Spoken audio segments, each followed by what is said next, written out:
Smell. Sit down. Okay, sit down. Sakyang, 6 aggregate. Who don't have 6 aggregate, only 5. Second element. Second element. Water. Okay, sit down. Patient, fourth element.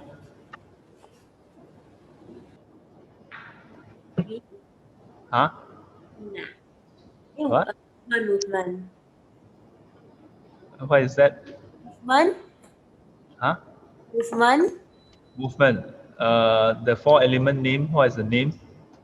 地水火风, right? Then it's 风. Yeah. Okay. Sit down. Okay. Yeah.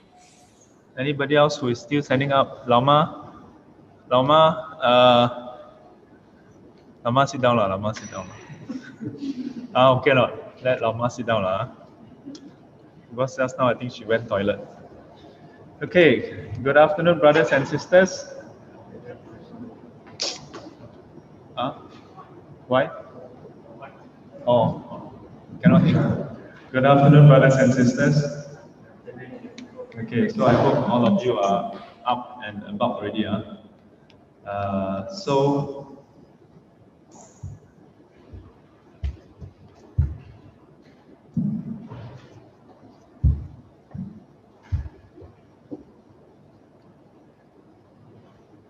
the 5 aggregates is something very fundamental within all the different schools and different traditions. In the various teachings, the 5 aggregates are used to describe our very existence. So having a rudimentary understanding of it is crucial to our learning of the Dharma. It is like if you learn any school of discipline, then there are some fundamentals that you should pick up. Yeah. While the terms may not be totally familiar for us, yeah, but I think when we go through the description, you should kind of figure out that it is describing what we actually possess. Yeah. Especially the 6 sense base and 6 sense object, isn't it? Yeah. Eye, ears, nose, tongue, body, and mind is something that we all have. Form, sound, smell, taste, touch, body, touch, and mental object. That's also what we are somewhat familiar with. And so, one way we can. How come the mic is like that? I always have issue with wireless mic. In another center, the moment I hold it, then you go.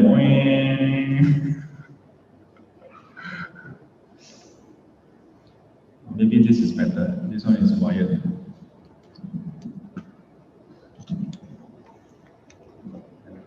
So one way to remember it is to just memorize it.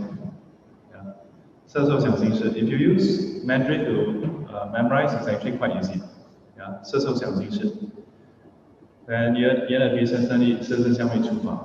quite. Each one is just one character. Yeah. But for Albert, maybe difficult. For Albert, maybe easy. Easier. Yeah. But in any case, these 3 sets, okay, comprising 3 sets, 5 aggregates, 12 bases, and then 18 elements. 3 sets. This is something that is very fundamental. I remember when I was still a novice, and when I was in Taiwan in Sandeshi, then one of the seniors talked to me, and then I shared that, oh, I have affinity with the Agamas, yeah, with the Nikayas. So then he said, oh, then you should be familiar. 那你应该对无蕴12处18界很熟悉。And then at that point in time, I'm like, similar. Yeah, because when I started off, when I was newly ordained, most of the terms I know in English and Pali. Yeah. Even like Skanda, I'm more familiar with only one of the writing. Yeah, and in Mandarin, I listen to the Dharma talks, but many of the technical terms I may not be so familiar also, especially in writing. So it took many years to really get familiar with. And my point is, it can be done. It takes time, it takes effort. No shortcut. No shortcut.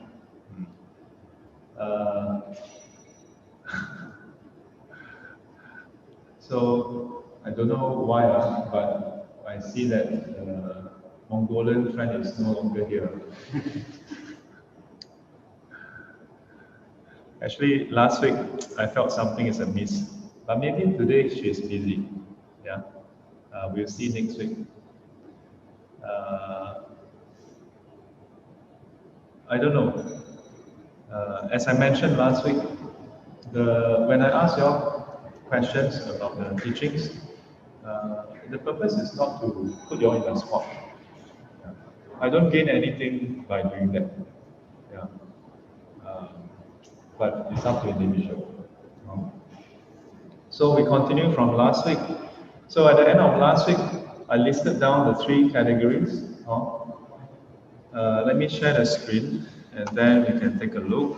And I see that where is my mouse? I see a lot of people writing things in the chat. Cannot hear clearly. Oh, you cannot hear me clearly, is it?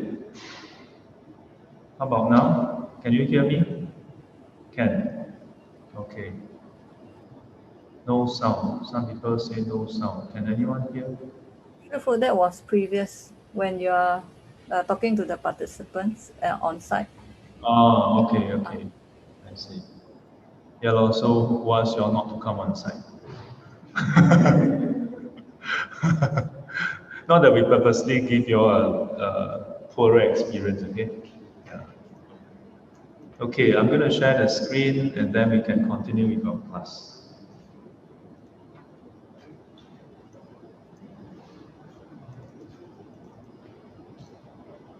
Let me just adjust.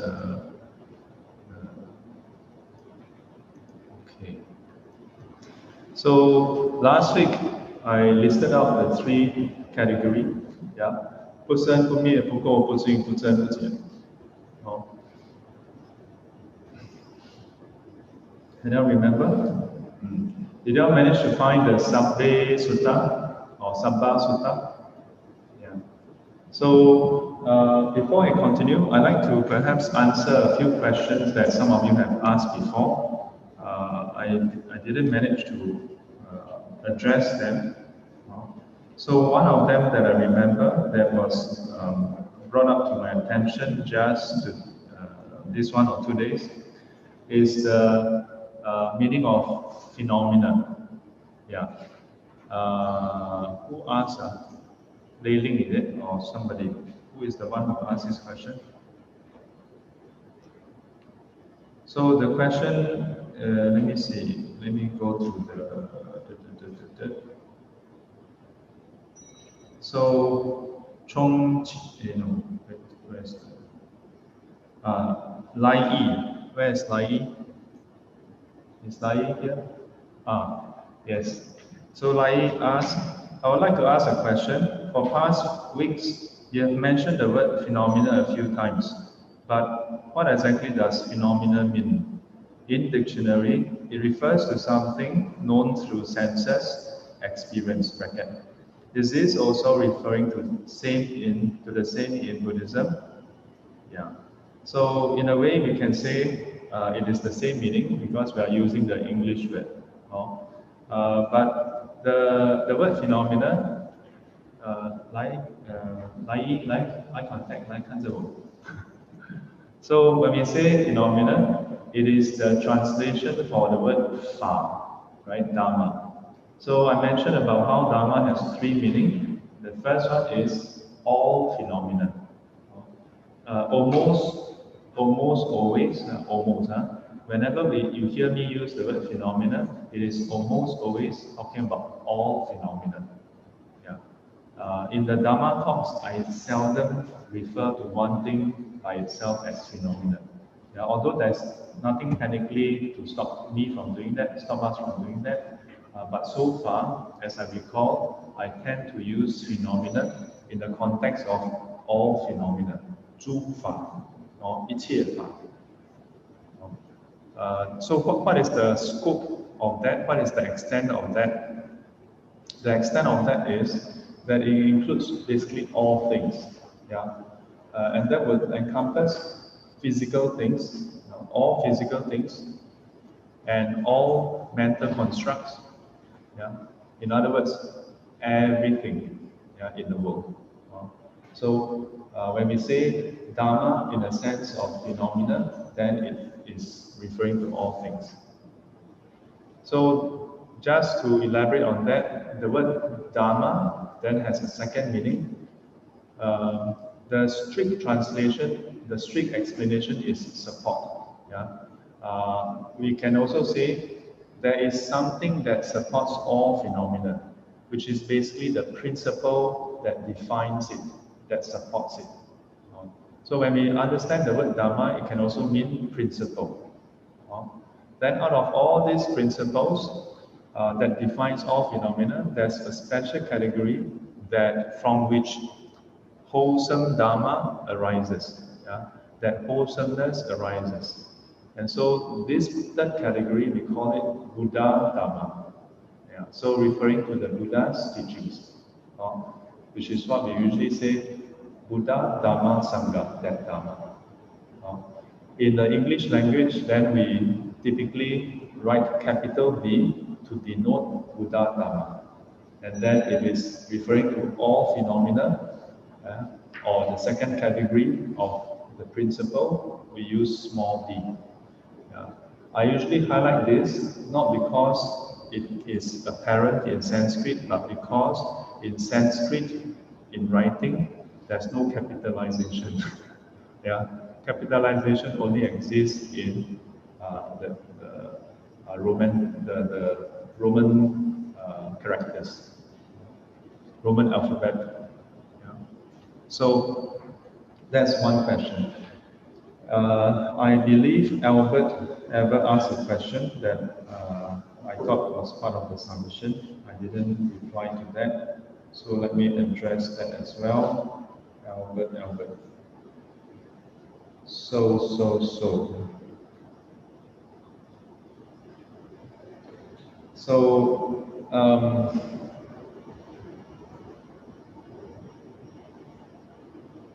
oh, it's in a PDF file. Yeah, so Albert has a series of questions, 6 altogether. I'm going to try to answer in brief, okay, Albert? Yeah. Okay. Yeah, I some of them you have already answered in the previous class. Oh, okay. But there is a special one that I would like you to explain, if you. That is, can you explain why thoughts are considered an external sense base or sense object? Because it happens inside the mind, so I'm a bit confused. Okay, thank you.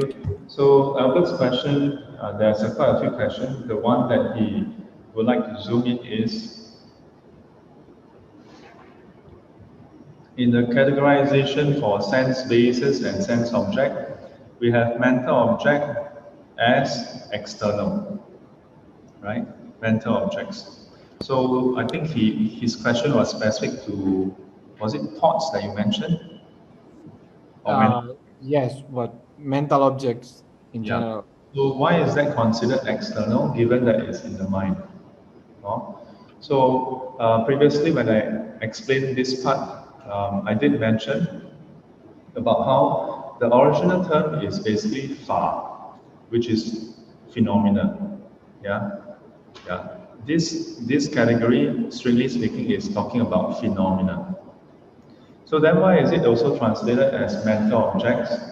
It is that as far as the whole world is concerned, the moment the mind perceives of it, it must be perceived through the senses and then appear in the mind as an object. Yeah. So once it appears in the mind, it is an, you can say that it's an image of the actual phenomenon. Yeah. And it serves as an object for the mind. So with respect to the mind that is the subject, the object is external. So although in a way we can say it is in the mind, but with reference to the mind, it is still considered external. Okay? Okay. Yeah, so I did mention about this, about how while it is part of it, but it is still external. So with reference to the mind, then all of that, everything else is external. Yeah. But if you talk about physical delineation, then the mind is internal, and everything physical is external. All right? Ken? All right? Yeah, can I ask a sub question? So does it mean that it happened spontaneously, like everything else outside? Like, I don't know, sounds, it happened outside, but you cannot control it, let's say. So it is the same for the thoughts or not? Like it happened in your mind, but you cannot control, just observe it? Or how? So you're asking, in the case of, you mentioned songs. What about it? Yeah, I feel like everything that happens outside my mind, it's completely external in the sense that I mean, a sound that is happening like outside, I cannot have any control over it. It's just happening and I perceive it. While the things that happen in my mind, I have the feeling I have like some kind of control over it, but maybe I don't. So that's the question. If there is anything that I can do with the thoughts Uh, that is different to the other sense objects. uh, well, for sure there are some differences. Yeah, for sure there are some differences, but in terms of object subject, yeah, it is still considered object, so hence external. Yeah.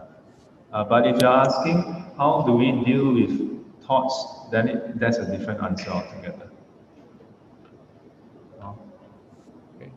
Yeah, we can visit this again at the end of the class for further elaboration. Can? Okay.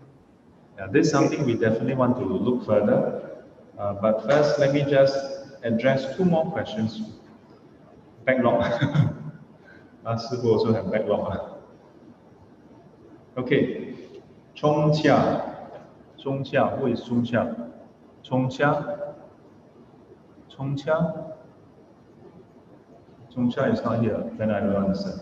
Lai, Yihua. Yihua. Yihua. So Jun, the both person who asked questions are here. Yihua? Oh, yeah, answer already. Okay. Chongqia, second round, ask again. Where's Chongqia? Oh, kena spot check, missing in class.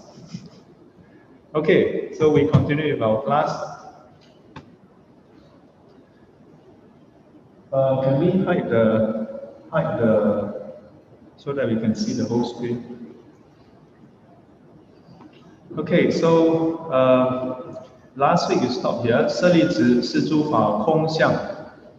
So here it's talking about all phenomena. Eva, you see, notice all phenomena. Yeah, all phenomena. Okay, so then, given that all phenomena is empty in nature, it has, and that the phenomena has the feature of emptiness. So what about it? That the feature of emptiness within all phenomena is what? 不生不灭不垢不净不增不减. That there's no arising, no ceasing, yeah, no impure nor pure, no increase nor decrease. So last week I highlighted the three categorization, the three groupings, And so today we will look into the first grouping for a start. Yeah. Is there anyone who is lost with the grouping? Anyone who was not here last week? Did you all manage to catch up with the class? So again, I want to quickly highlight, in the past few weeks, most of you attend the class consistently, but for various reasons, some students are not able to attend. Yeah, I must highlight how you should skip the class only if it's something that you cannot control. Okay? That means it's something beyond your control, you have no choice. You have to go and attend to that. But if you tell me that, Sifu, can I skip this class because I want to attend another class or I want to attend a puja, that's your choice. Yeah, that's your choice. And to me, I sometimes feel a bit perplexed whether we should still give you the recording because you choose to skip it, right? You know what I mean? Yeah. You choose to skip it, then you ask me to give you the recording. It's a bit odd, Yeah, it's a bit odd. But I can't stop you, okay? We are all adults. Yeah. So, but for those who miss it, I hope you all managed to get the grouping because we're going to use this grouping. So, as opposed to 不生不灭, that means there's no arising and ceasing. What are the things that has arising and ceasing? What are the things that has arising and ceasing? So over here, 是故空中无色，无受想行识，无眼耳鼻舌身意，无色声香味触法，无眼界，乃至无意识界，无明。无明 is the next section. So up to here, this is the first section, first grouping. Okay. So in the first grouping, we have a further classification over here, and the classification is none other than, firstly, the 5 aggregates. By now, you should be having very fond memories of the 5 aggregates, right? Very fond memories. Maybe at night when you sleep, you may start to have nightmare. When you are in your dreams, then you dream of Sifu coming to you. What's the second aggregate? So the first line here, 无色无受想行识. So we have 色受想行识. So this is the 5 aggregates. 五蕴.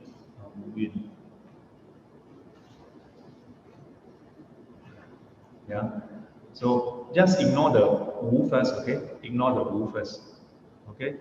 So then 无眼耳鼻舌身意. So 眼耳鼻舌身意 up to 色声香味触法. This is the 12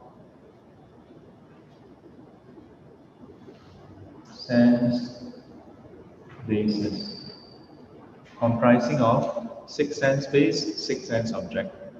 Yeah, so far so good. And lastly, this is the 18 elements. Yeah, 18 elements. What are the 18 elements actually? The 18 elements are basically the 12 sense bases. Yeah, or sometimes the 12 sense bases is also known as the 12 domains, 12处. Then you add in 6 sense consciousness. Eye consciousness, ear consciousness, nose consciousness, tongue consciousness, body consciousness, and mind consciousness.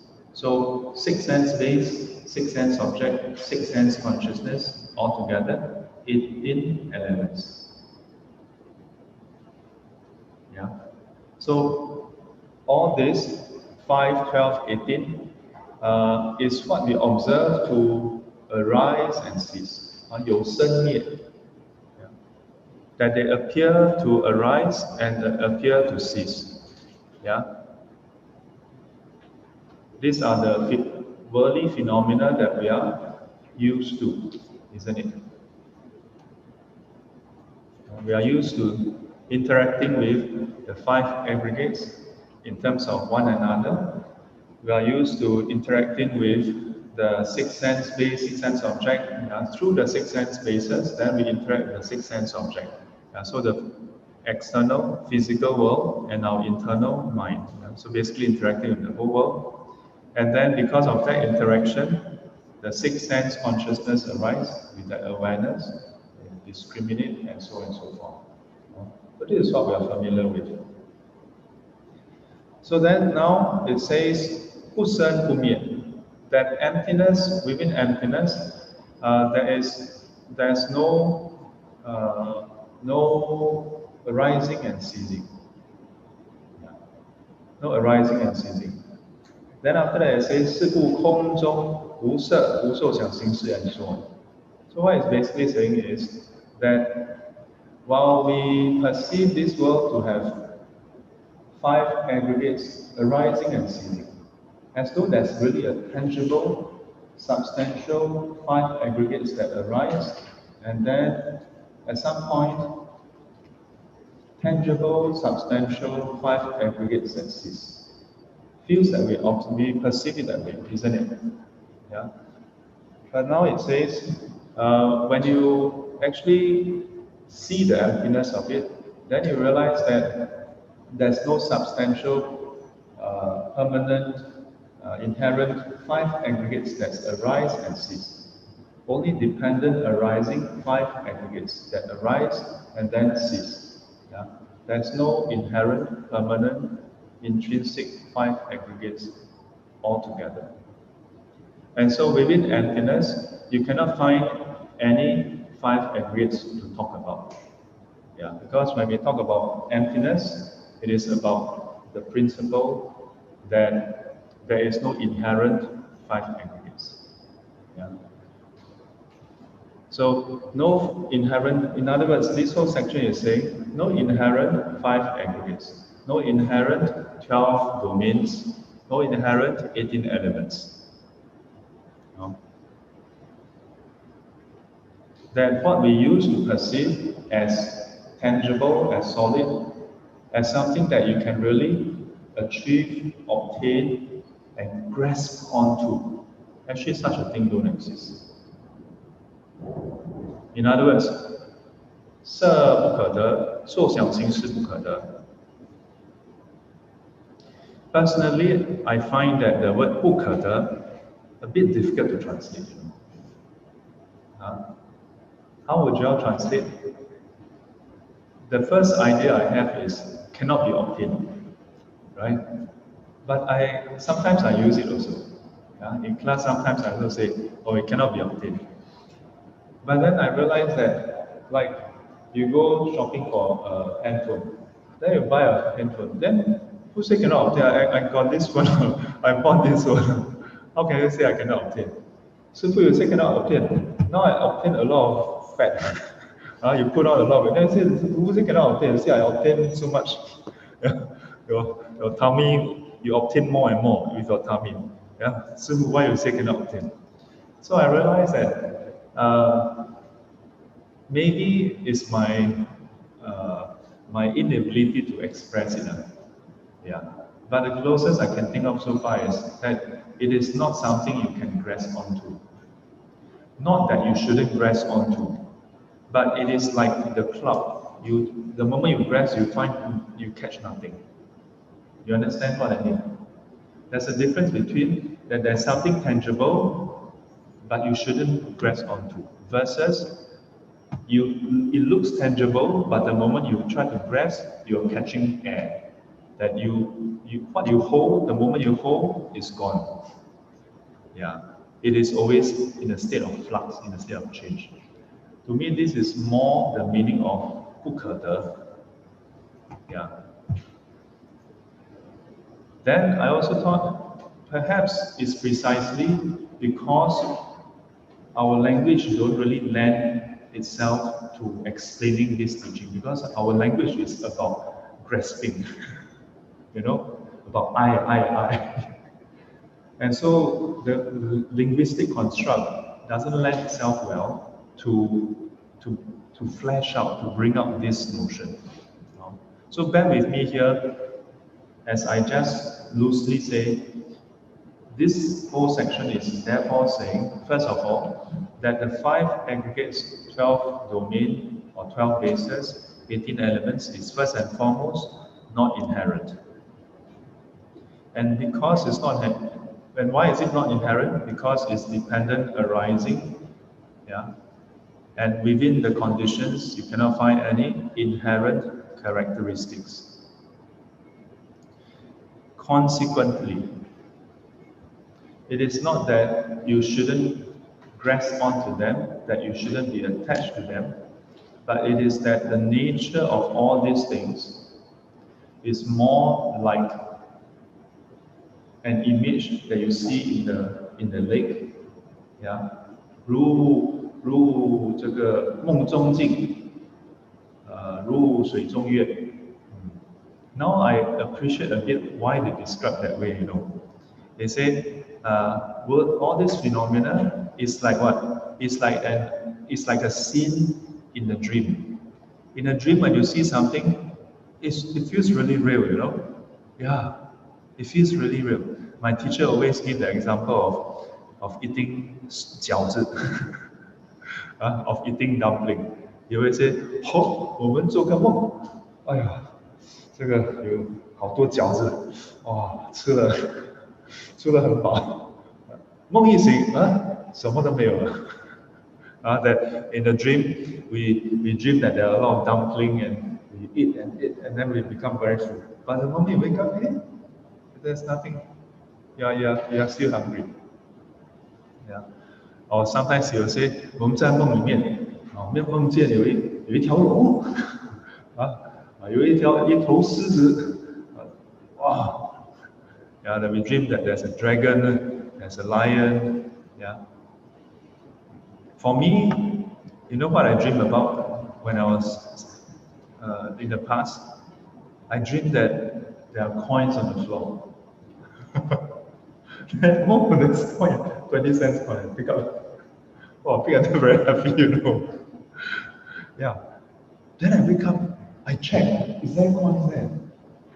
And then there's really coin though. Then later I realized I'm still in a dream. Then as I become older, I tell you, you know what I dreamt of? I dreamt that I dreamt that someone gave me some gadget, you know, and I was so happy. And then suddenly I woke up. Wow, then I was like, oh, that was a dream. Then I quickly check, hey, the gadget is still there. Oh, then I felt so assured. I'm still in a dream.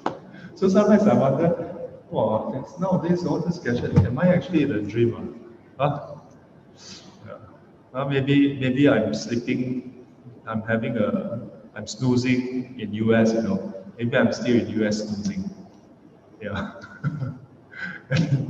Actually haven't come back to Singapore. And all of you are actually my imagination.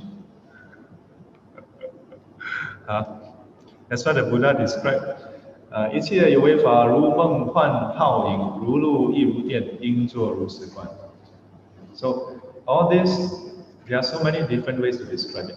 And the common thing through all this description is 不可得. Yeah, 不可得. The image 如水中月. When you let's say you go to MacRitchie, yeah, and it's full moon. And in the river, in the lake, in the reservoir, you can see a reflection of the sky with the moon. So when the water is very still, it looks really like you can see the moon in the water, right? But it's just an image. It doesn't have the full substance, full features of the moon. Yeah. So the moment you try to grasp it, there's nothing there. Yeah. So in Buddhism, when it says that it's 如观安有, that it exists, but it exists in an ephemeral way, yeah, unreal. Yeah. 如观有. Not that it doesn't exist, but it exists in a way that is unreal, not substantial. Oh. That's why right at the start I mentioned about not letting go. Yeah. We don't see that it's unreal. We think it's very real. We find it very real, very substantial. And that's why we, we are willing to put in so much effort to go and obtain it, to try to achieve it. Everything, everything. You think about all our pursuits, especially those long-term pursuits. Yeah. I mean, education is something that I think is not a bad thing. Yeah. But how many people have sit down and asked themselves, we spend a good part of our life for education? Yeah, okay, it helps you to, know more about the world, be more knowledgeable, yeah, engage in intelligent talk, yeah. When you talk to your friends or strangers in an airplane, then you sound quite intelligent, yeah, right? And then when you go to for interview, you can impress the person, and then the person, okay, I'm impressed enough, I give you a job. And you feel, oh, you see, there's something, some worth, there's some worth, some value, isn't it? Yeah, good. And hey, Sifu, after that, I can even get to work, maybe I work in a bank, and then they give me a title. Then after that, they don't just give me a title, they say they promote me. Oh, I did get bonus then. Wow, then why is it that the Buddha say it's still insubstantial? Yeah, because ultimately it's still Buddha. And even before your life comes to an end, any time that can go away. Still not substantial. Usually appear substantial. That's the problem. If it is so clearly insubstantial, who is so stupid? As one day I realized this, we are not stupid. I've been telling people are not stupid. Yeah. It's because we really perceive it to be very real. Yeah. If now when you look around, right, and you start to see everybody shivering, then who is going to think that we are real? Yeah. I saw this documentary. The physicist says at the most fundamental level, physical things is mostly non-physical things. Physicality at the most fundamental level has almost zero, close to 0% physicality. And in fact, when you go all the way down, it's all just energy. There's nothing physical about the physical world. And when I saw the documentary, I was like, huh? Yeah, but that's what they have verified, Because at the most fundamental level, it's all just energy. Just take, for example, our touch, right? We learn, right? 色是相位触法, right? Yeah, 眼耳鼻舌身意识是相位触法. The 身 and 触. Yeah. Now with your right hand, raise your right hand. Must follow, slap. If I say slap, will you all slap? Who knows? Maybe you're one slap away from enlightenment. But every life, 师父 ask you to slap, you don't slap. No, don't slap, don't slap. Later 打到傻了，把自己打傻了哈。So think about it, you just poke yourself. Yeah, poke lah. Do you feel like you're really poking something, and your face feel like it's being poked by something? Feels very substantial, right? But physics tells us that actually our fingers and face never touch each other, Yeah. What is being felt is this is the strong nuclear forces. They are repelling each other, and the electron field that is repelling each other, and the repelling forces is pushing each other. If you manage to cause the two proton neutron to touch each other, you will create a nuclear explosion. Yeah, you know, the LHC, the Large Hadron Collider, they have to put it into such a controlled manner and accelerate at super high speed, then they can get them to collide, you know. So, too much physics, too much physics. Yeah, but the more we find out about physics, the more you realize that the description becomes closer and closer to what is being described in brief. Yeah? Important thing, the description in Buddhism is very brief, but the essence, the direction it's pointing to is what physics, science is alluding to. 不可得. 不可得. Yeah. So this is the first section. First section. We have gone through in a bit more detail earlier about the different categories. Okay. Now, because we have gone a bit more detail, but still it's actually quite brief. So along the way, as you do your reflection, if you find that there are certain sections that maybe you can't remember, maybe you remember but it doesn't quite make sense now, you can bring it up. Okay. But these three categories, I want to highlight, it is basically describing the whole known universe that we are familiar with. Okay, that we are familiar with. And so this first category, there's something about it as far as we are concerned, as far as enlightened beings are concerned. What is it? This first category is the category which the Shravaka disciples have transcended. Have we transcended? Any of you transcended? After class, you can see me, okay? I'll pay 3 respect to you. 顶礼慎重三拜. Yeah. So while the teachings, while the Buddha wisdom tell us that all these are insubstantial, are unreal, it's not something that is tangible that you can actually grab and then have. Not even have it for more than one moment. After one moment, it has changed. So you're not holding on to the same thing anymore. Yeah, this is the crux of it. So this is Buddha's wisdom. But do we see things in this way? Not usually. Yeah. Even in concept, we may find it, you know. So what is the impact to us? First thing is, while we haven't seen it in this way, we can test drive the Buddha's wisdom. The Buddha give us this insight to say, hey, all these phenomena have this feature, yeah, that is insubstantial. Why don't you try it out and see whether it's really substantial or insubstantial?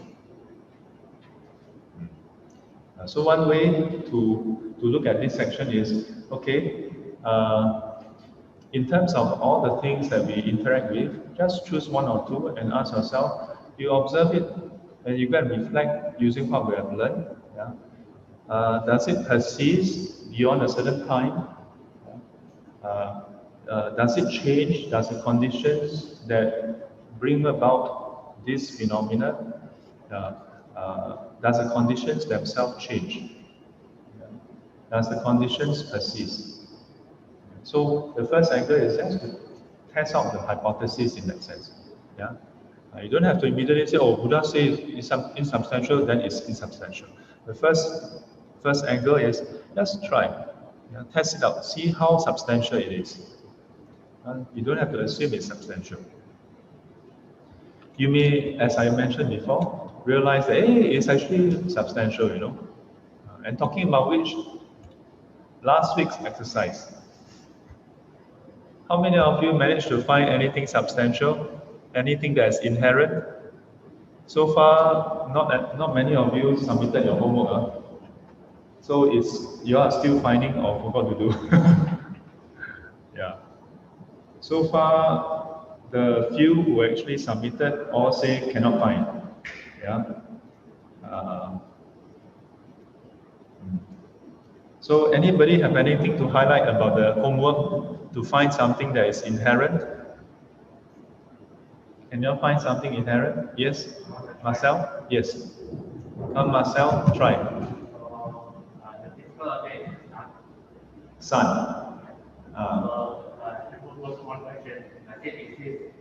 All the time. So it seems to have existed for a long time. And it seems like it will continue to exist. Okay. So, okay, let me not weigh in on it first, okay? Let's just use what we usually observe. When we were born, was the sun around already? Oh yes. Yeah. Since ancient time, was there a time where ancient civilization described that sun don't exist? No, all civilization describe that sun exists, right? In fact, in the Chinese civilization, we describe that last time there are more than one sun. And then this guy come along and then shoot down a few suns. The guy must be damn strong. He managed to shoot something that goes so far and then shoot down the sun. I don't know where those suns go to. Yeah. But interesting, right? In almost all culture, there is this description of sun. Yeah, so at least for known human recorded history, sun has been around. And perhaps that's why, for many people, we may then think, well, many things are impermanent, the sun is quite permanent. So ancient Egyptians, they worship the sun god. Yeah. I read somewhere, there was an article that says that, come to think about it, the Egyptians are not that wrong, you know. Because the sun is indeed the source of all life, or at least on earth. Because without the sun, the weather wouldn't have happened, the seasons wouldn't happen, there'll be no energy, and earth will just be a lifeless, cold, spinning globe, spinning around somewhere, you know. So they say that, yeah, in that sense, the sun created life on earth. But if we just base it on our own physical life on earth now, we would say the sun seems quite eternal. By all intents and purposes, the sun would still be around long after most of us are dead. Yeah. I don't know who is the youngest here. Li Hui or Ong Chit. Should be Li Hui. How old are you? 23. Ong Chit? 24. Oh, so you are the youngest. Anyone younger? You? 21. Oh, sorry, you're old woman already. I'm sorry, you're old. 21. Oh, young. Anyone younger than 21 online? You be careful. A lot of people looking out for you now. You don't turn around, they later mark you. So 21 years old. Average lifespan of women in Singapore. Are you Singaporean? Malaysian? Indonesian? Okay lah, stay in Singapore, your lifespan follow us. So average is about 84 years old, yeah, for women. So you have about 63 years to go. So next birthday, you should put 62 candles to indicate that you have only 62 years on average to go.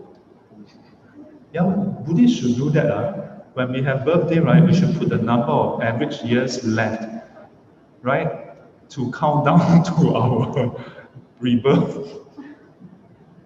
So do you think the sun will go out in 62 years? You still have to think. In all likelihood, probably not. Probably not, probably. Sometimes Singaporeans complain about the sun, right? Like, oh, so hot. Yeah, we think we wish the sun just take day off. If it take day off for just one day, you know what will happen? Depends on why it's not there. If it's not there, it's because something covered the sun. There'll be major climatic changes already. Because if you have continuous nighttime for 24 hours, a lot of climatic changes will happen already. Just one go crazy, you know. But if the sun physically disappear, within a few hours, our tide, everything will just go crazy, and the moon will go crazy. But that aside, on a realistic note, very quickly, the sun never existed all the time. Yeah, from astrophysics, we learn about how the sun developed over time from the stardust, in a sense. So the current sun existed in its current transitional form for a long time, but prior to that, it was also different. But it will continue to burn in this way and use up all its fuel, some, I think, billion years later. And then at which point, it would start to expand into a red giant, yeah, and then expand to the point where its sphere would include the Earth orbit. Yeah. But prior to that, Earth would have burned up. And then it will shrink down into a white dwarf. Yeah. And if it, depending on the circumstances, it may then develop into a black hole. Yeah. So even the sun itself is not permanent. And in the vast distant future, physicists postulate that ultimately the whole world will experience entropy, and it is described as the heat death. For more information, go and Google and find out. Yeah. So if you go by physics, right, basically nothing will last forever. But good attempt. Notice that there's two parts. One is I just bring in science, boom, end of story. The other part I purposely bring in, which is based on our basic day-to-day observation. It seems pretty permanent, right? And it seems to last since eternal. And that is something I want to highlight, which is quite important, which is that based on our own direct perception, many things seem to be quite inherent. Yeah, but they may not be inherent as well. Anybody else? Anybody else found anything that come close to being inherent? Yes, Choi Kwan. Then, So what about space and time? That's what I think, because it's intangible. You can't feel it, you can't see it. how about space and time? What do you think about space and time? Does space and so instead of me trying to attack it, Choi Kwan, why don't you establish in what way does it fulfill the criteria? Because it's intangible and it doesn't go away, it will not disappear. If I occupy this space, if I move, then I will occupy another space and the space will move to this side. And then if the time is that we cannot grasp, we cannot stop the time from moving, it will keep going on and on, no matter how we can grab back or we can take back the time. That's what my thinking is. Interesting that you mentioned space and time. Yeah, correct. What do you all think? Space and time. Let's look at time first. Yeah, is time inherent?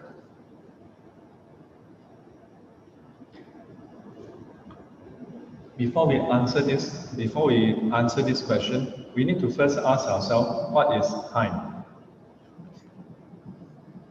What is time? This question itself troubled physicists for many centuries. Yeah. And it is Einstein who suggested that time don't exist by itself. Yeah, that time is a function of, basically space and time is a function of each other. They don't exist separate from each other. Yeah. When I was newly ordained, I had this bit of chat with this senior monk. It's called Guo Hua Fa Shi. And at some point we discussed about this also. Yeah, how about time? So he asked me, so what is time? So I thought about it, then I told him, I said, time is basically a unit of measurement of change, based on my understanding. Yeah. Then he said, in the Yogacara teaching, time is also just a function of consciousness. Yeah. So it's also not real. But he didn't go into much elaboration. Because in the Yogacara school, it lists out basically everything and says that everything is just consciousness. Nothing so real about it. As far as I'm concerned, I like to look at it this way. Going back to the question of what is time. Today we define times in terms of hour, minute, second, yeah, day, month, year, right? These are human constructs. Yeah, these are human constructs. We know for a fact that we all perceive time differently. Yeah. If you find a class interesting, the 2 hours go past so quickly. But if you cannot understand, then you may feel like, wow, how come the class today feels very long? How come Sifu, this point keep on going on and on? Can he go on to something else? Time is a very strange thing, you know. If you are doing meditation and you are not so-called having a good seat, you will check the time and you find that just 4 minutes have passed. But if you are having a good seat, even though you are not sleepy or anything, and you clearly observe the breath, but next thing you know, down 1 hour has passed, down 1.5 hours has passed. So what is time really? We can say that time is indeed a function of our experience. Yeah. On top of our experiences, then we give it a delineation, and then we say, from this delineation to that delineation, this is 1 hour, this is 5 minutes, this is how long it is. But beyond that, all we can talk about is actually our experiences, isn't it? We can also say, oh, but Sifu, isn't this telling us time? If this itself tells time, then the moment I stop the clock, then time stops. No, right? This doesn't stop time, right? This is just moving as it is. And then we use the so-called consistency of this movement to tell us how fast this is moving. And that's why again, I have to bring in physics now. Yeah, because in the theory that Einstein came up, one of the things he postulated back then was time dilation. That if an object travels at a certain speed, the faster it travels, the slower time will be experienced. Yeah. Now, this thing is not up for discussion because it's proven already. And it's not proven last week or last year. It was proven way back in the, I think, 70s or 60s or 80s. Because when they put up the satellite and move around Earth, to have the satellite orbit Earth, it must move at very high speed. And then they found that when they put a clock, and I'm not talking about the $1 shop clock. Yeah, you go to Sheng Siong, go and buy, this one $1, you want 75 cents, then you send this up on the satellite. No, they are using those germanium,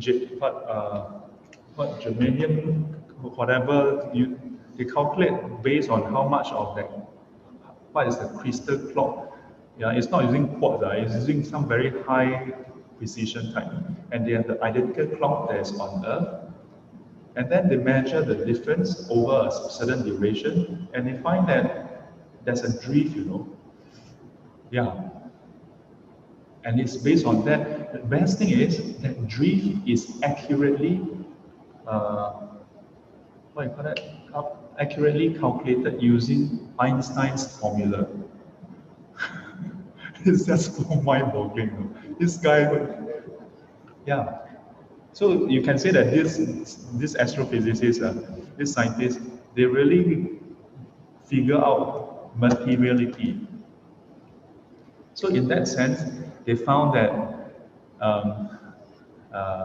his notion that time changes with speed is actually fact, not an idea, not a nice idea. Yeah. So long story short, too long didn't read. Time is not constant also. Time is also dependent arising. Yeah. So how about space? So then again, I must bring in the other part of the equation and say, because time and space are basically function of each other. If time is variable, then space is also variable. Yeah. But how to know? You need to go and study those physics. Yeah. But here I want to highlight something else. Because just now, the example Choi Kwan mentioned is about how when I move this object to this space, then this space disappear and this space appear. Right? Correct? So in that sense, it seems to always exist. Yeah, that was your premise, right? But I will use your premise without bringing in physics to say that when this object is here, the space here don't exist. So when conditions change, then the space exists. So this space is dependent arising. And when the conditions change, then the space disappear again. So and yet within this object you cannot find space. Yeah. So space is also dependent arising and empty in nature. Okay.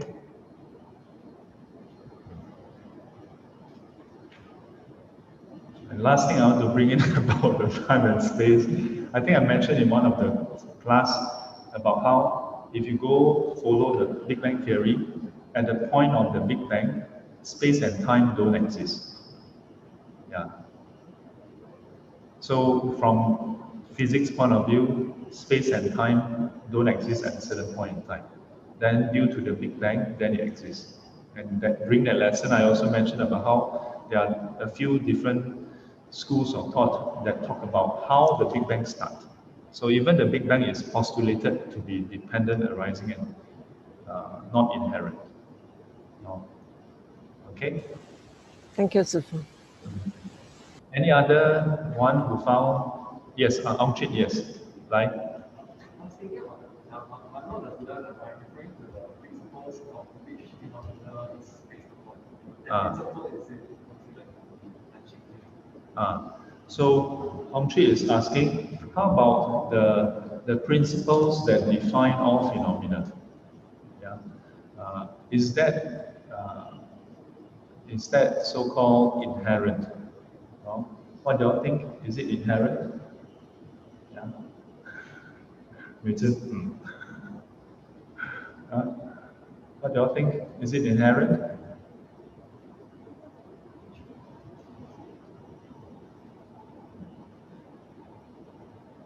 The principle. So this part is very interesting because in again Yogacara school, they have this phrase, 法尔如是. And that 法尔如是 is basically explaining what you just said, what you just asked. Yeah. So if you look at a lot of teachings, the crux of the Buddha's teaching explain the phenomena that we are used to. But if you continue to drill in, we can say that at some point, some of the questions become inadmissible. And so that end block in Yogacara is defined as that's the way things are. Yeah. And because that's the way things are, we don't say that it's inherent or not inherent.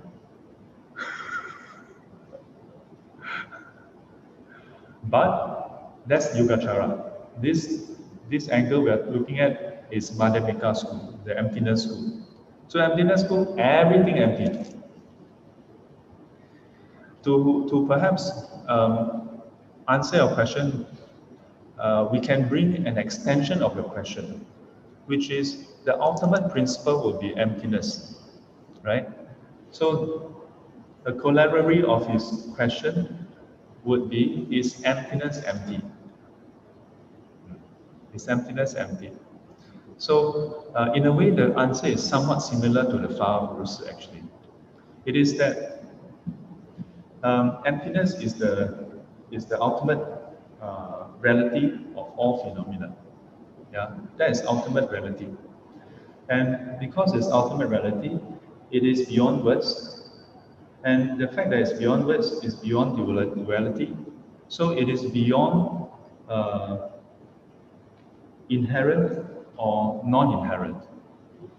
It is beyond eternal or non-eternal. So because it's beyond all constructs, then there's nothing to talk about whether it's empty or not empty. It is the way it is. Yeah. But in contrast to our deluded thinking, then it can establish that it is empty in nature. Can you get this part? That there's this ultimate reality, there's no words, no description for it. And if you were to so-called conceive of ultimate reality, it cannot be conceived. But if you can conceive, you cannot describe it. Whatever can be conceived and described will have duality. Then you can say it's permanent or impermanent. Then you can say it is empty or not empty. Yeah. So the emptiness we talk about, that we describe and all this thing, it is the duality construct pointing to the non-duality reality. So in that sense, the emptiness we talk about is also empty. But the emptiness, which is the reality that the construct we talk about is pointing to, that is beyond words. So I'm giving you the standard model answer, okay? This is the standard model answer. You go and look at the commentary for the Maha Prajna Paramita. There's 18 kind of emptiness. Inside is Kong Kong. There's one which is emptiness of emptiness. This is more or less the angle. Another angle I want to throw out there is, we go back to our first principle approach, which is about why do we look at this teaching? This teaching serves certain purposes. And what is the purpose? To cut away our grasping. So to the extent that we grasp onto something, to the extent the teaching on emptiness serves a purpose. So in the context of, let's say, emptiness, do we have grasping for emptiness? Yeah. Can the ultimate reality be grasped onto? Cannot. And once you are able to experience ultimate reality, grasping cannot exist. And hence, at that point, even the teaching on emptiness doesn't serve a purpose. And hence, 法上应舍何况非法? Yeah. The Diamond Sutra, that even the Dharma which enables you to cross to the other shore is to be abandoned. Much more other phenomena or even emptiness itself.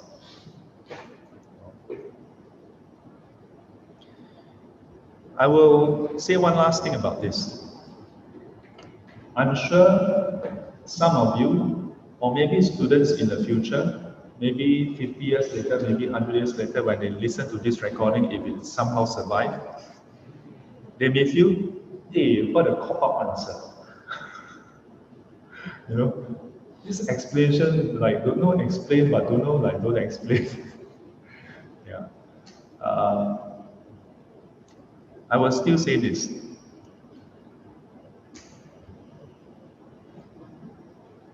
Take it that it's a cop-out answer, okay? It's okay. Never mind. Just assume it's a cop-out answer.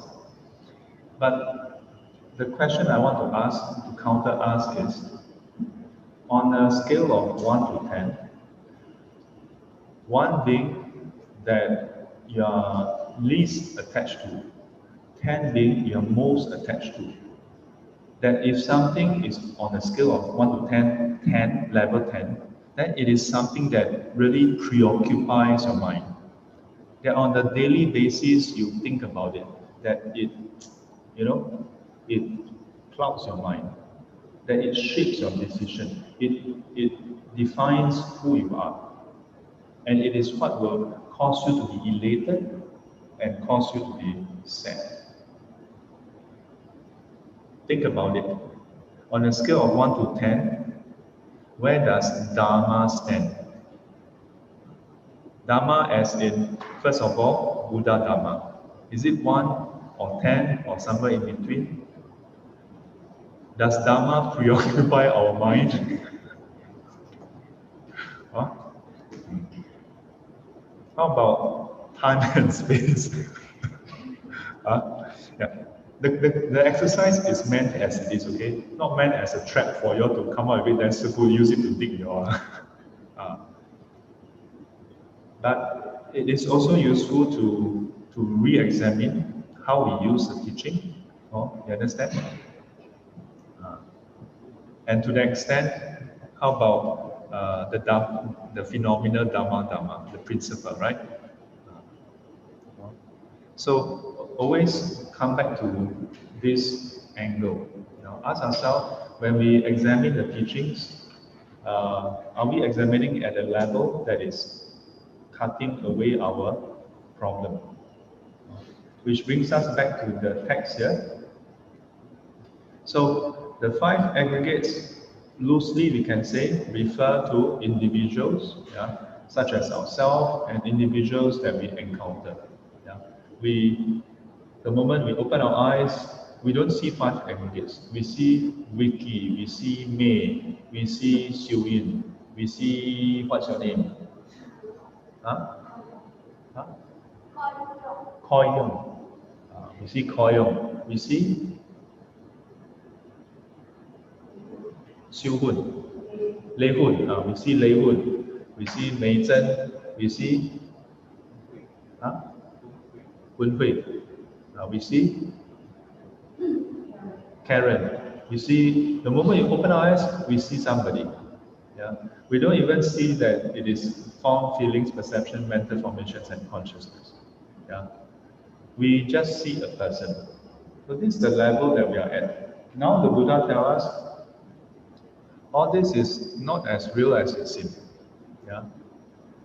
But besides the fact that it's not as real as it seems, what other things are there? That it is transient, it's impermanent, it depends on conditions to arise and exist, it is not inherent. Yeah.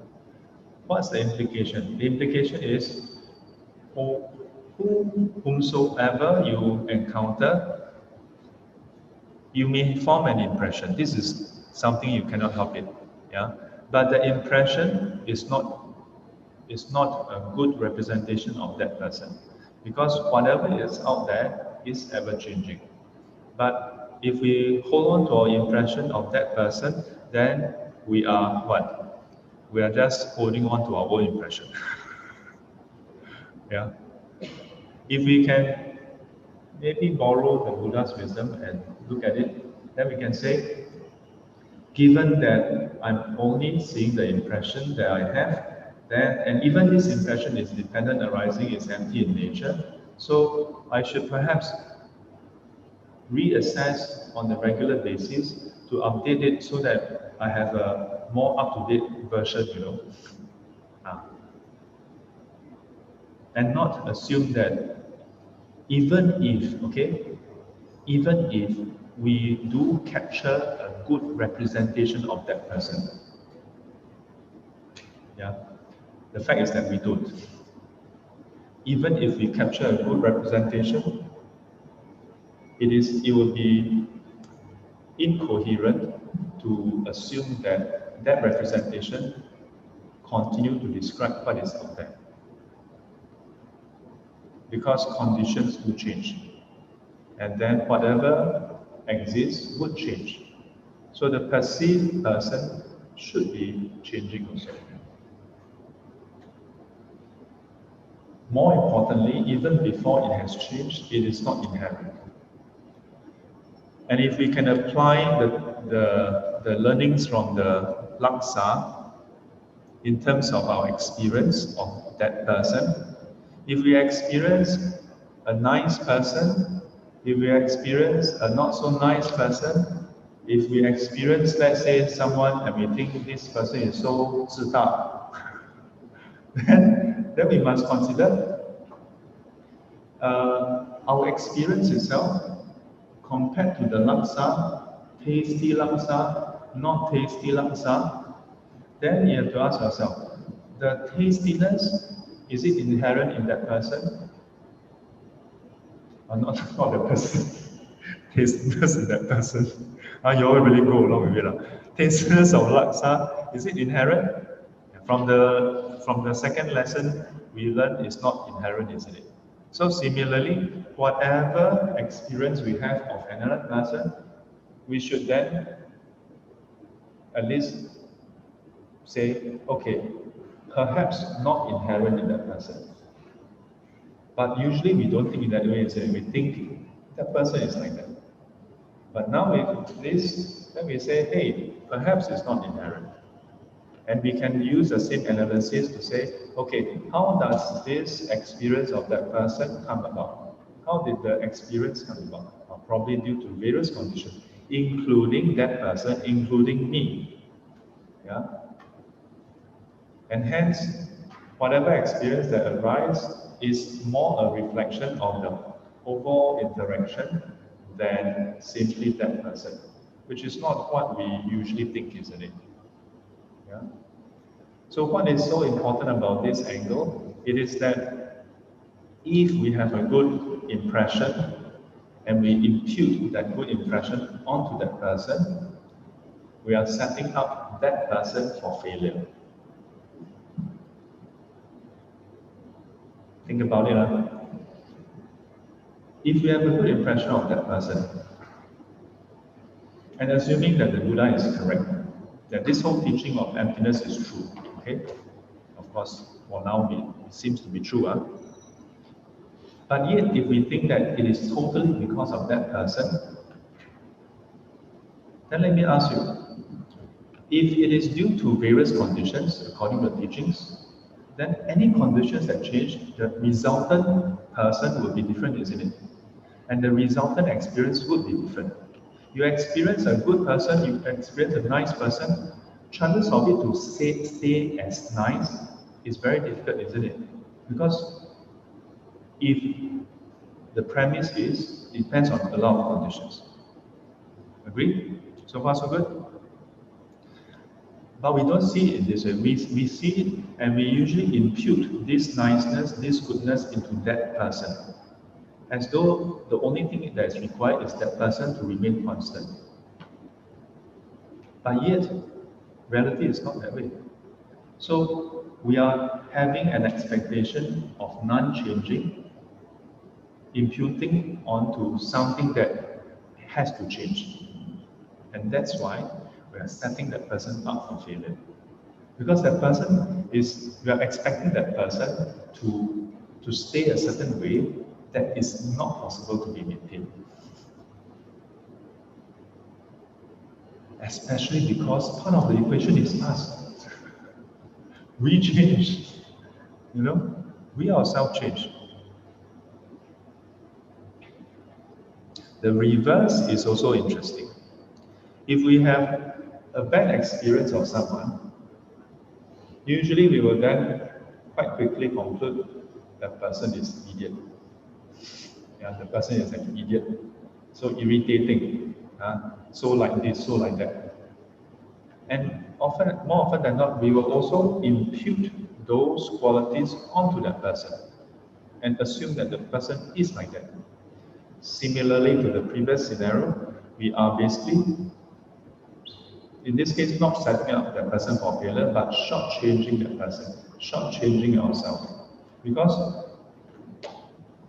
we will, now we do the opposite, you know. We refuse to accept that the person can change and probably has changed. Isn't it in our life? Whether ourselves or others, yeah, we see this happening.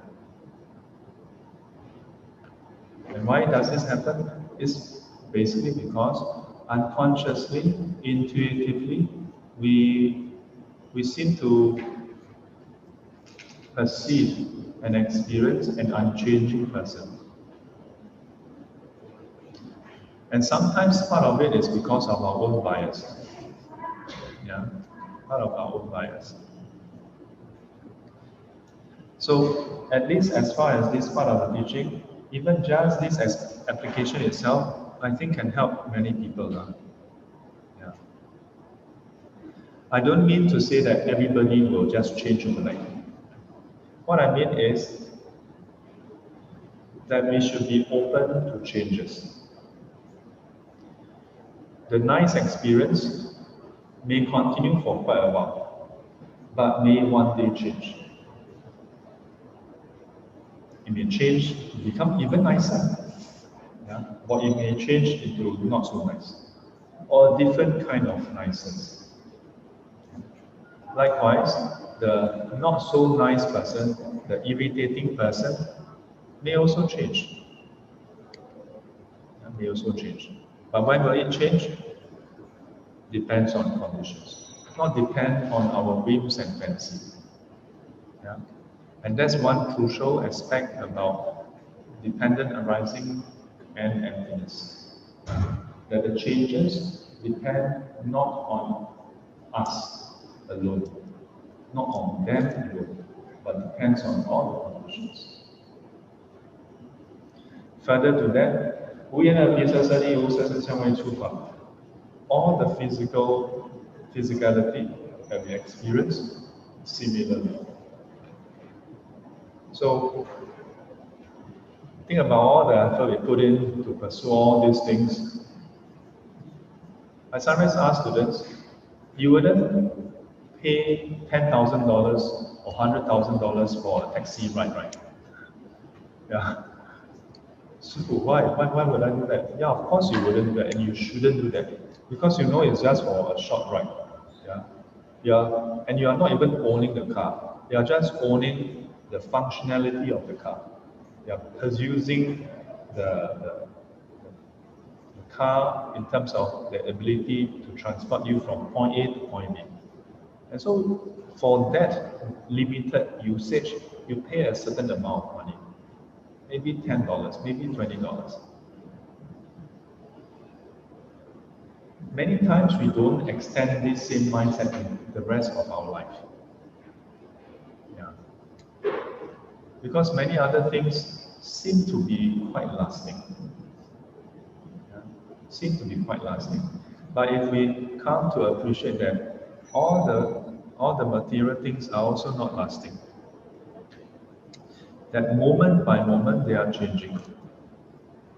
And then we may revisit how much effort we put into acquire them, pursue them, and perhaps calibrate our expectation of how long they should be lasting.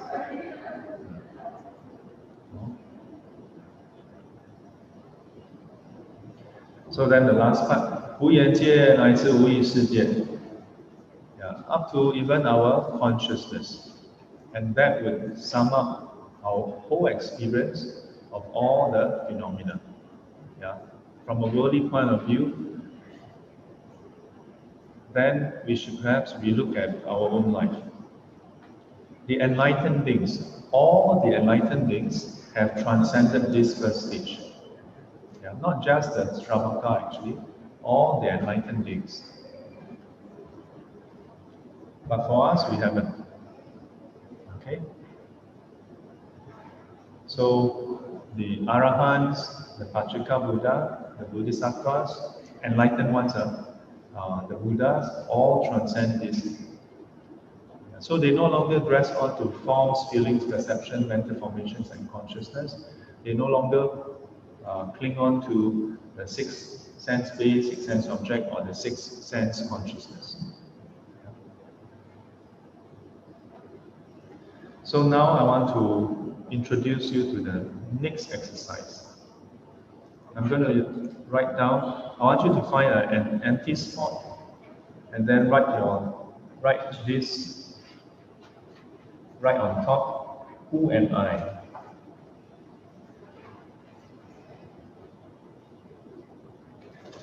And write your name in the center.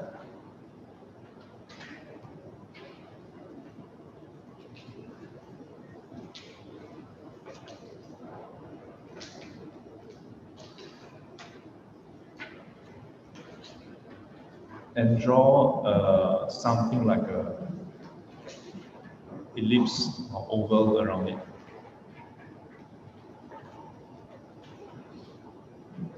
And then ask yourself a series of questions to describe who you are.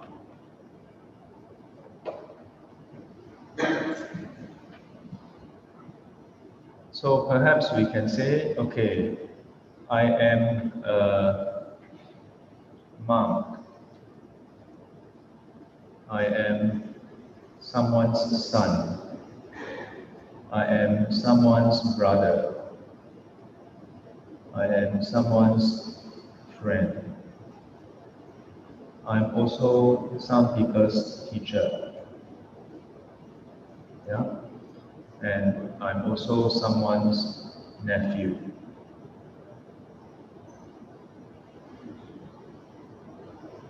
So please don't copy down what I write, because that's not who you are. Okay. Write down according to who you are, okay? Otherwise you have identity crisis. When you go back and you look at, I'm a monk. I'm a son. Don't just copy. I know you're a very good student. Whatever Sifu write, quickly copy. Yeah, copy.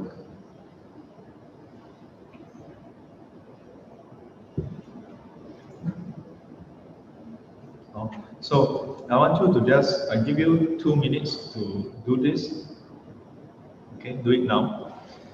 Very quickly. Don't think complicatedly, okay? Don't think complicatedly. Another name for this exercise is the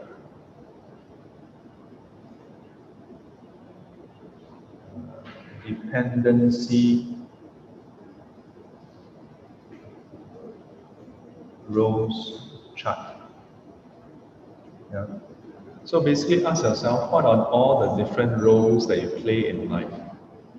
And just list it out, circulating, surrounding your name. Okay? If you have any questions, you can raise your hand and I can clarify for you the exercise.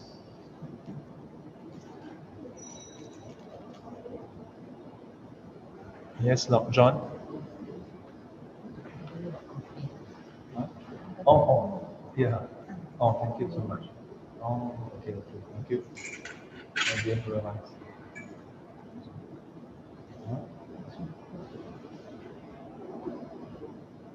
It's okay. Thank you.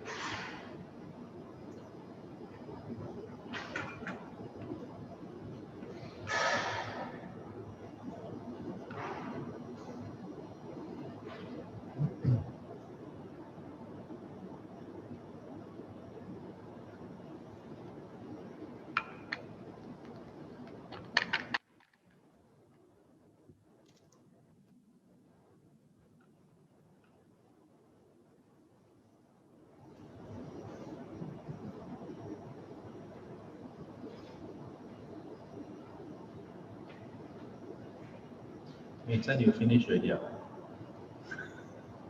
you're borrowing a pen?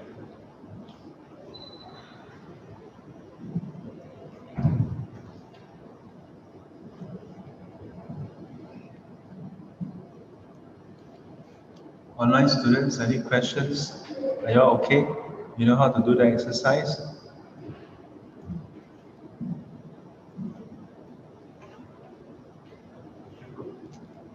What about last week's exercise A equals to B?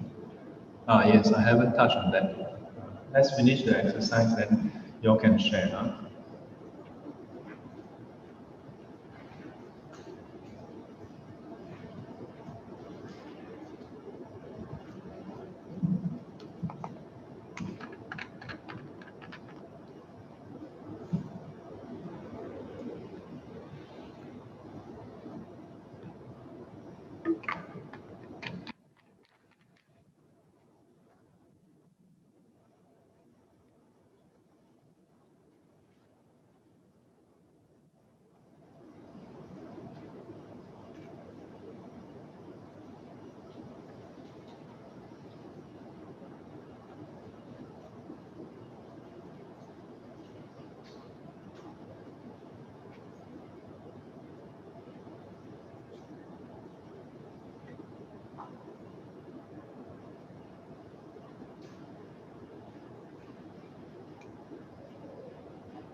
Okay.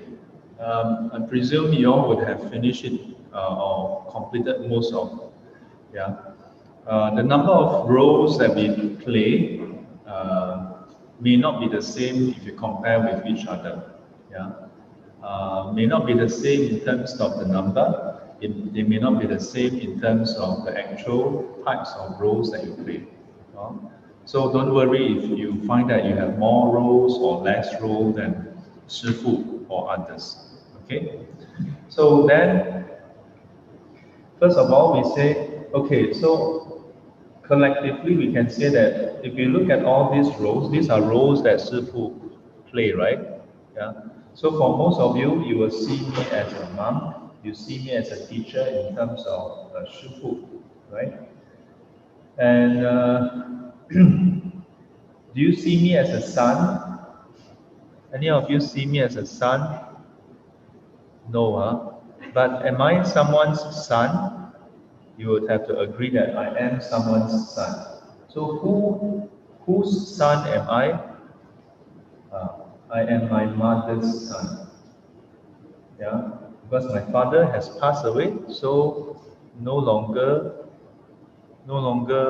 father's son. My father don't know where he is now. Yeah. So as far as our role as a son or daughter is concerned, then it is with reference to our parents. Yeah. Can you all see how this becomes apparent? Yeah. Because although you know that I am someone's son, I am not your son, right? Am I your son? Huh? You are in trouble if I'm your son.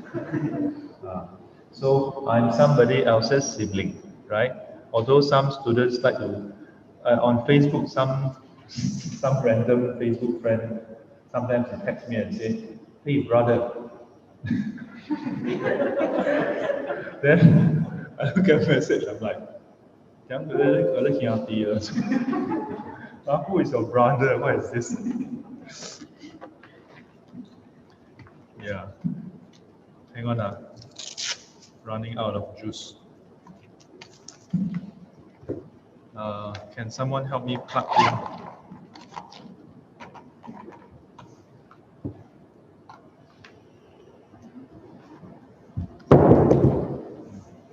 So,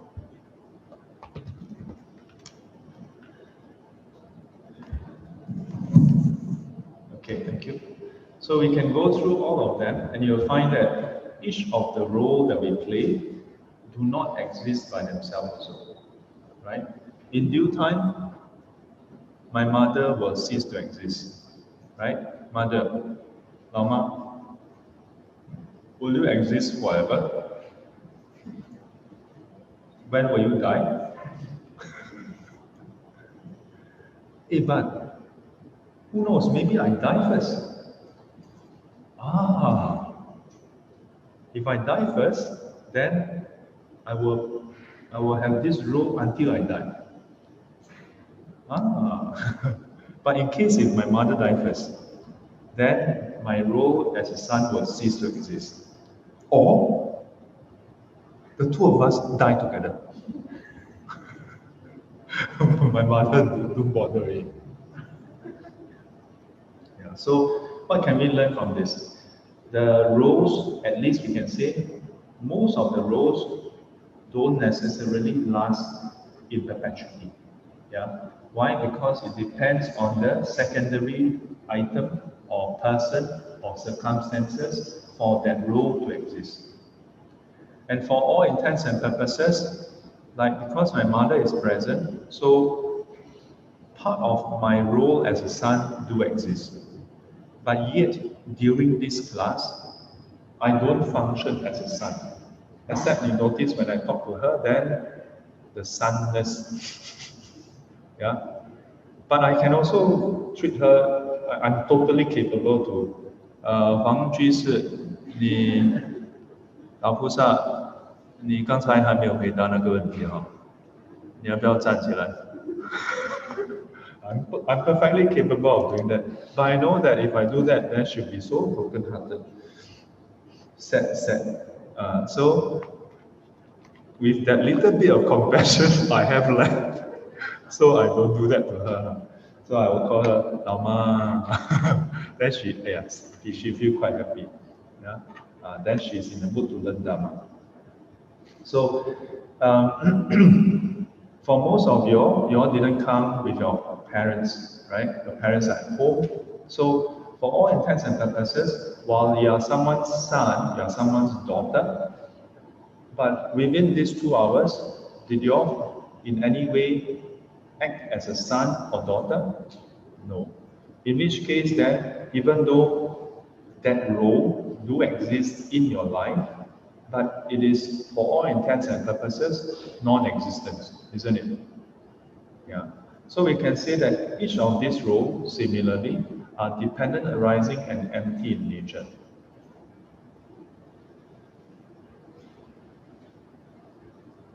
And if I may kind of play the devil's advocate here, how about my role as a monk?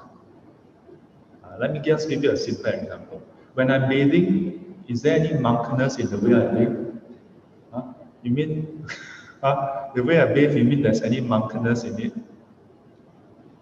How about when I'm shitting? Do monks shit in a certain way? We climb up the ceiling, then we shit down. Or we climb onto the wall, then I'll shit.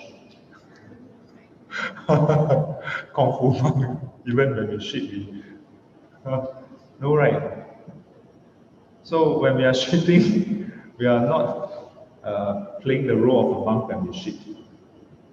But we can also say, Sư, no, the way we shit and the way you shit is different. You shit mindfully.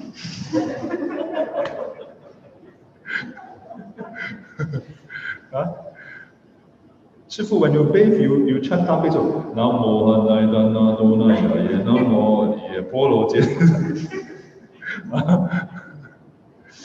That's your own funny thinking. How about when I sleep? Yeah. So we can go through a lot of all these roles, and you find that given enough circumstances, the function just don't exist. Yeah. And it's not about me dying. But given different circumstances, then different roles presents itself. And in turn, all this, if I can use a different color, all these secondary roles, some of them may actually require more than one secondary condition. Like for example, me as a student, let's say myself in a class as a student, for me to be a student, I need the school, right? I need the teacher. I need my classmates also. Yeah. Many times you just think, oh, student need teacher. Yes. But you also need a school, the organization that make teaching possible. You usually also need fellow classmates. Very rare nowadays that you have a one-to-one teacher-student.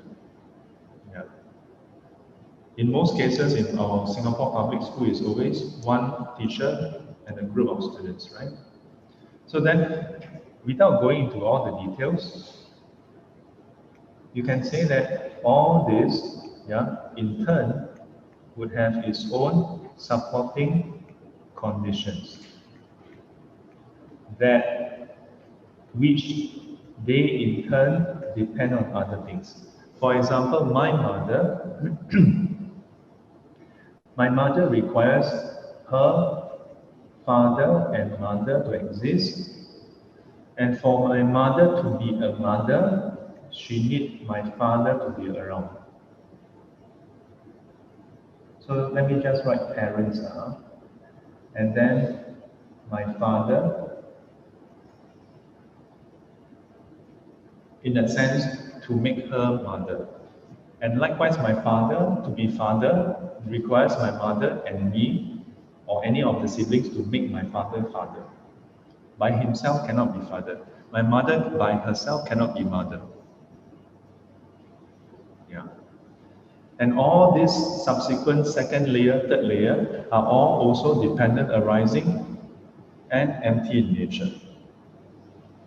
And so within all these constructs, you cannot but find anything, any roles for that matter, that exist by themselves. So then we say, who is this Sichuan Guan? But a conglomeration of various conditions coming together, leading to different roles existing, ceasing, a series, a continuum, if you will, yeah, of different roles intermixing with each other and then transposing across time. And when we link them together, we experience what seemed to be a persona, a person, an individual, a pudgala, that we say this is him, that there's a self within that. And that is the wrong view that the Buddha highlights to us. That our perception of a permanent person called Sichuan Guan don't exist. If anything at all, the only thing that seems to be permanent is the name. Just as the Singapore River is called Singapore River, even though it's been changing, yeah, for the famous saying, you cannot step in the same river twice. The river describes the body of water that's flowing, right? The fact that it's flowing, it means it's changing. So, the first time you step into it, the second time you step into it, it's a different body of water already. So, technically speaking, the river is always changing. But it will be very troublesome if they keep on changing the name of the Singapore River, isn't it? Yeah? Singapore River 1, 2, 3, 4, 5, 6. What a mess, huh? So conventionally, we just give it a name, and then we just keep on referring to that same name, and as long as we refer to the same name, we assume it's the same thing. And over time, we really think it's the same thing. But actually, it's not the same thing. And then when you sit down over a cup of tea, and you deliberate over it, you also know that it's not the same thing. But once you have bought into the idea that it's the same thing, or that you get accustomed to the notion that it is the same thing, then your expectation follows that. Our expectation don't follow our cognitive understanding, our intellectual understanding. It follows our intuitive understanding. And so, as a result, we then have that kind of related accompanying expectation of others. That because just as you were, so you are. Just as you are, so shall you be. And so we expect people to continue to be the same, even though they are subject to change. We expect them to react in the same way, think in the same way, and so on. But yet they don't. Sometimes it's the opposite. Sometimes we expect them to be different, but they continue. And at the crux of it is our expectation that we can be in control. That they can be in control. So why don't you change? It's because we expect them to be in control. And sometimes it's on ourselves. So this is another angle to look at the teaching on no self, anatta. Anatta. Anatta is basically the emptiness of self. Emptiness of self.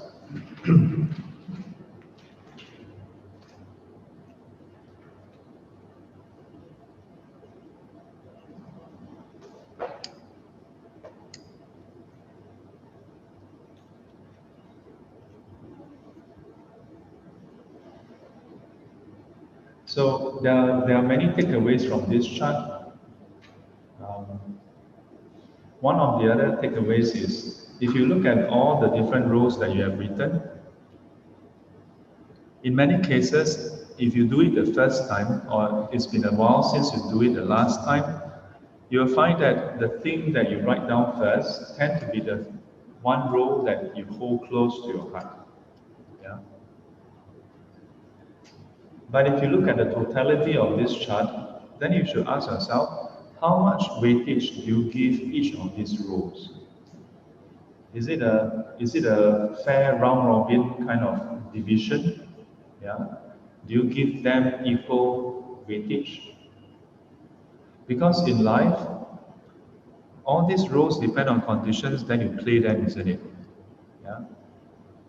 But given that all this collectively describe you, is it still a right balance, a fair balance, if we only play certain roles most of the time? So for example, in the university when I give talks, then I ask them, for many students, undergrads, then our role as students take a forefront, right? Then our role as son or daughter seem to diminish. And once you don't play that role for a while, you kind of forget how to play that role also, you know? Yeah. And perhaps that's why I have this, I ever sat down with this retired journalist, and he was lamenting to me about how when he wants to spend more time with the children don't talk to him. And he asked like, why ask you? So I asked him, like, do you usually spend time to talk to them? They say, not really. Then I'm like how not really? Well, you know, I was busy or was doing my work. So yeah, when they were young, I don't really talk to them. Then I'm like, so how long have you started trying to talk to them? Couple of weeks. And I'm like, so for decades you don't talk to them, and then now a couple of weeks you talk to them, and you expect them to talk to you. Yeah. I don't say that we must maintain all the rules, okay? Yeah. Whether you maintain this rule or that rule, that's your choice. That's your choice. But I can tell you this. In Japan in the 80s and 90s, there's this study about how there's a strong correlation between depression, suicide, and then with retirement in Japan. The whole culture of work. And once they reach retirement, they go into depression, and shortly after that, suicide. I'm not saying that this is happening, but I believe we are seeing trends in that direction. Yeah. And so I want to suggest, before you reach retirement, before you reach a point, you are, let's say, you don't have to wait until retirement, you know. You know the whole idea about midlife crisis? Yeah.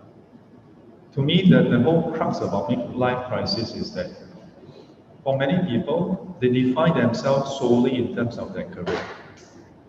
And then when they reach 40s, mid-40s, 50s, where the career is not really going anywhere anymore, and then there's a potential of suddenly not really getting to continue your career, then you start to wonder, like, what is your life about, you know? And to me, that is what the crisis is about. And to me, it happens because the full weightage or majority of the person's time, effort, and life is spent on just one of this. So simply put, before you attain enlightenment, you may want to ask yourself, maybe you want to read a portion of weightage, you know. Unless you say, oh, I don't care about all this, I'm going to work towards enlightenment. Next Wednesday, I'm going to attain Arahanthood. Then this exercise is not for you. And you don't have to worry about it as well. If not, you may want to look at this. And especially for those of you who have family, yeah, ask yourself, when you're at work, do you spend time thinking about your family? When you're at home, do you spend time thinking about work? Yeah. This is something that is a recurring theme for many students. Yeah. Or sometimes when we are with some group of friends, we think about other friends. When we are with the other group of friends, we think about that other group of friends. When in Singapore, we think about overseas, when we are traveling. Now you don't get to travel, so everybody keep on thinking, right? In due time, when you get to travel, then you after 3 days, I miss Singapore food. That's the problem with us. When we are at work, given the conditions of work, then we should play the role fully. Yeah? The role, whatever role it may be. And then when we are going home, when we are at home, no more conditions for work, then you should really not think about work. Yeah.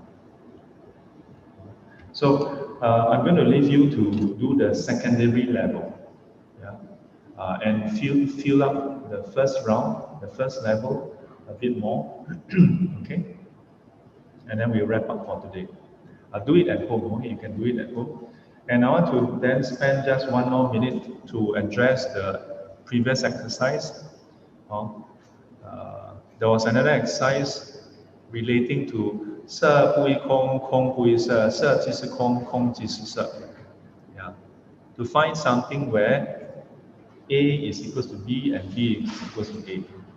Yeah. Anybody would like to share?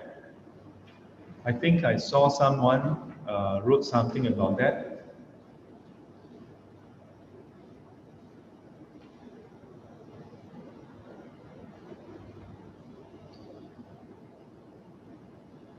I vaguely recall reading someone using maths. Yeah. So something like 2 plus 5 equals to 5 plus 2. Something like that. I would perhaps elaborate on that and say 2 plus 5 equals to 3 plus 4. And 3 plus 4 equals to 2 plus 5. Yeah, that would be a more fitting, because then they are not directly congruent, yeah, but they are equal. Yeah. Because 2 plus 5 is not congruent, not directly congruent to 3 plus 4, but is equal in value. Yeah, so you can equate it both ways. Yeah. But 2, let's say 1 over 4, 1 over 4. Okay, so some mathematical function, they are not 2 ways. Yeah, some are. Okay. And the point about that exercise is to get you all to appreciate that the emphasis, yeah, of that statement, that the dependent arisingness, yeah, is precisely because it's empty. And once something is empty in nature, then you can simply say that it is also precisely because that phenomena is dependent on conditions. That such a relationship is not trivial. But this is exactly why the two are basically synonymous. We have overshot time. I know some of y'all have planned your schedule very tightly, Saturday. So after 4, you will have other appointments. I can see some of y'all actually outside on the way somewhere. So we're going to wrap up now. Is there any final questions you all have or thoughts?